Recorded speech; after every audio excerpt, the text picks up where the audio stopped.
ஹரே கிருஷ்ணா.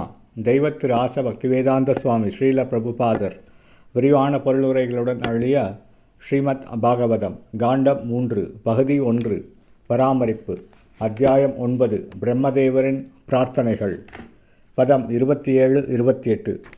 அதாபிப்ரேதம் அன்வீக்ஷ பிரம்மணோ மதுசூதனகம் விஷன்ன சேதசம் தேன கல்ப व्यधिघराम्बसा லோகசம்ஸ்தான விஞ்ஞான ஆத்மன பரிஹித்யதः தம் ஆஹாகாதயா வாச்சா கஷ்மலம் சமயன் இவ. மொழிபெயர்ப்பு.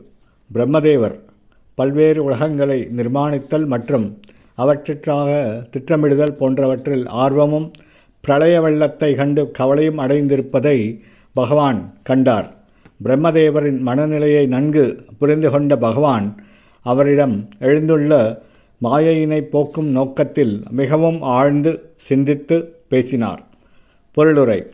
பிரளய வெள்ளமானது மிகுந்த அச்சந்தருவது. அதனால்தான் அதன் தோற்றத்தினை கண்டு பிரம்மதேவர் கூட மிகுந்த துன்பமுற்றார். மேலும் அவர் பல்வேறு உயிர் பொருட்களான மனிதர்களை காட்டிலும் தாழ்ந்த உயிரினங்கள் மற்றும் மனிதரை விட மேம்பட்ட உயிர்கள் போன்றவற்றை குடியமர்த்துவதற்காக பல்வேறு கிரக மண்டலங்களை எவ்வாறு விண்வெளியில் நிலைநிறுத்துவது என்பது பற்றியும் மிகுந்த கவலையுடையவராக விளங்கினார். பிரபஞ்சத்தில் உள்ள அனைத்து உலகங்களும் அவர் ஜட இயற்கையின் பாதிப்பினால் உயிர் பொருட்கள் பெற்ற தகுதிக்கேற்பவே அமைந்திருக்கின்றன. ஜட இயற்கையின் குணங்கள் 3 ஆகும். அவை ஒன்றோடொன்று கலக்கும் பொழுது 9 ஆகின்றன. இவ்9 கலந்து 81 ஆகிறது. இந்த 81 கூட மேலும் ஒன்றுடன் ஒன்று கலந்து பெருகுகிறது.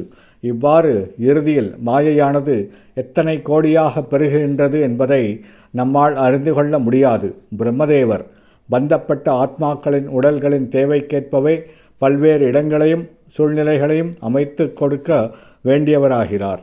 இது அவர் ஒருவருக்கு மட்டுமே உரிய வேலையாகும். பிரபஞ்சத்திலுள்ள வேறு எவரும் அது எத்தனை கடினமான வேலை என்பதை அறியும் திறன் கூட அற்றவர்களே ஆவர். பகவானின் கருணையினாலேயே பிரம்மதேவரால் இக்கடுமையான பணியினை நிறைவேற்ற முடிந்தது. அதனால் விதாதா அல்லது ஒழுங்குமுறைப்படுத்துவரின் வேலை திறமையினை கண்டு அனைவரும் ஆச்சரியமே அடைகின்றனர்.